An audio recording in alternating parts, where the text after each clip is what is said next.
नमस्कार मित्रों, आज की जो कहानी है उस कहानी में एक लड़का अपने पिताजी से पूछता है, मेरी वर्थ क्या है, मेरा मूल्य क्या है, मेरी वैल्यू क्या है। कारपेंटर का लड़का था। कारपेंटर ने एक क्षण सोचा, फिर कहा थोड़ा रुको, फिर अंदर गया। अंदर जाकर उसने अपने बाहर आया तो उसके हाथ में उसकी बंडी थी जो अंदर पहनते हैं, उससे उसने एक चीज़ निकाली और लड़के के हाथ में दे दी। उसने कहा, बेटा तुम इसके बारे में क्या कहते हो। लड़के ने कहा कि पिताजी आपने दी है तो कांच के टुकड़े सामान लग रही है। बेटा ठीक है, अब तुम ऐसा करो, अपना मूल्य पता करने के लिए कुछ चीज़ें करनी पड़ती है, वो तुम्हें करनी होगी। आजू बाजू जाओ, अपने आजू बाजू के घरों में, सवेरे का समय है, मियाँ बीवी दोनों मिलेंगे वहाँ पर। उनसे पूछना कि मेरे पिताजी कह रहे हैं कि इसको बेचना है, तो आप इसका कितना मूल्य देंगे। लड़का गया, 3-4 घर बाद वापस आया। कारपेंटर ने बताया था कि आने के बाद मुझको बताना कि उन लोगों में क्या डायलॉग्स हुए। तो उसने बताया कि ऐसा तो कुछ नहीं, मैं गया तो सबने, ज़्यादातर लोगों ने ये कहा कि ये टुकड़े कर तो कम देखा, लेकिन सबने कहा अरे कारपेंटर का लड़का है, ज़्यादा से ज़्यादा क्या रखा होगा इसने अपने घर में, इसकी क्या वैल्यू होनी चाहिए। और वो वापस आ गया। अच्छा अब ऐसा करो, अब तुम जाओ, इसको मार्केट लगना शुरू हो गया होगा, 9 बज रहे हैं, 9-10 बजे, और वहाँ तुम्हें कोई ऐसा व्यक्ति दिखे कि तुम्हें ऐसा लगा कि ये खरीद सकता है, तो तुम उसके पास जाना। लड़का चल पड़ा। जब वो बाजार पहुँचा तो उसने देखा कि एक आधुनिक लेडी कार से उतरकर मार्केट की तरफ बढ़ गई। वो गया, मैडम मैं 1 मिनट बात करना चाहता हूँ। उसने कहा, बोलो बेटा क्या बात है। उसने कहा कि ये देखिए, ये चीज़ मेरे पास है, क्या आप इसे खरीदेंगी। लेडी ने उसकी तरफ देखा, फिर बोले, देखो बेटा मैं असल में मूर्ति की डिज़ाइनकार हूँ, और तुम्हारा टुकड़ा ऐसा लगता तो है कि मेरे काम में आ सकता है, पर कितना आएगा ये मैं अभी नहीं बता सकती, इसलिए मैं इसके 5 रुपये से ज़्यादा नहीं दूँगी। लड़का वापस आ गया। घर में कहा, बोले पिताजी 5 रुपये मिल रहे हैं इसके, जिसका कोई कुछ नहीं दे रहा। पिताजी ने कहा, ठहरो, अब ऐसा करो, या ज्वेलर्स की दुकान है, उस ज्वेलर्स की दुकान में जाकर तुम देखना, वहाँ के मालिक से बोलना कि मुझको इसको बेचना है, वो क्या कहता है देखे तुम, और आकर मुझको बताना। लड़का ज्वेलर्स की दुकान में गया, उसके मालिक ने उसको देखा और बोला, अच्छा ठीक तो है, किसके लड़के हो। उसने बताया कि आपके शहर में कारपेंटर है और मैं उसका लड़का हूँ। अच्छा बेटा चीज़ तो अच्छी है, पुरानी भी मालूम पड़ रही है, 500 रुपये से ज़्यादा मैं इसके नहीं दूँगा, क्योंकि इसका तो बिल वगैरह भी नहीं होगा। लड़का खुशी से फूला नहीं समाया, दौड़ते हुए घर में आया। पिताजी,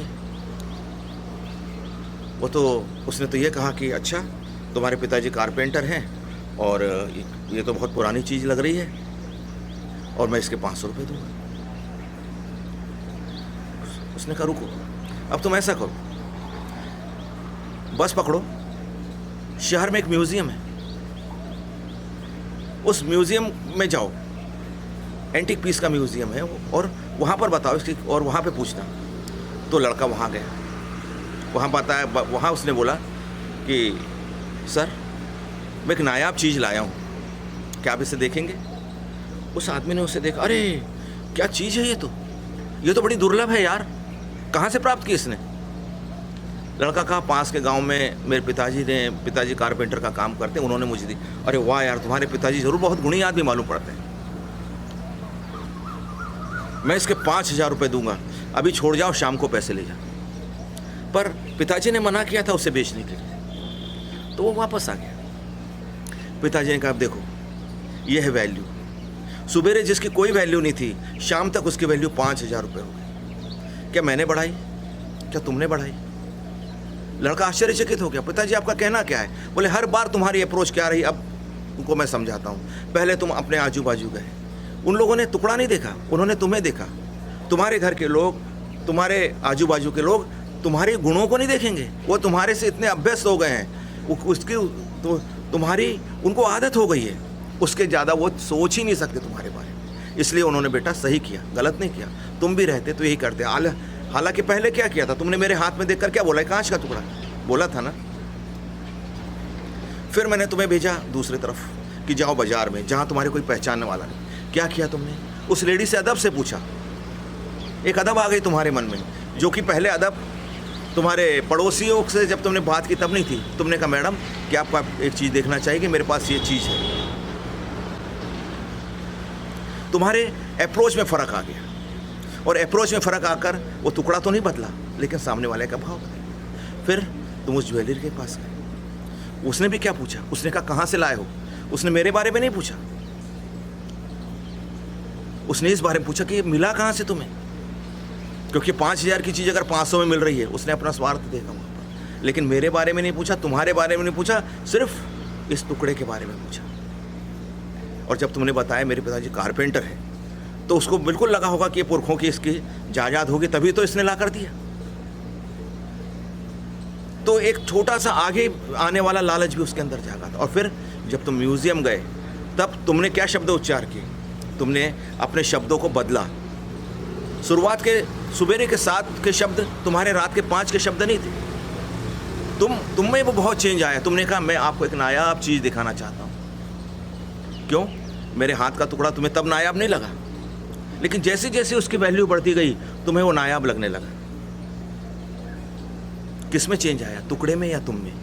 लड़का बोला पिताजी मैं समझ गया, ये मुझ में चेंज आया। हाँ, उसने कहा यही तो, किसी की वैल्यू कोई नहीं बदला सकता बेटा इस दुनिया में। लेकिन ये एक तरीका मैंने तुम्हें बताया है कि किस ढंग से तुम्हें चलना चाहिए। अगर तुम अपनी वैल्यू करना चाहते हो तो वहां पहुंचो जहां तुम्हारी आवश्यकता है। इसलिए कबीरदास का एक दोहा भी है। कबीरदास कहते हैं कि वहाँ मत जाइए जहाँ आपकी ठाव नहीं है। क्यों? अगर धोबी पहुँच भी गया ऐसे गांव में जहाँ पे सभी लोग नग्न रहते और कपड़े नहीं पहनते, तो कौन खरीदेगा उसे?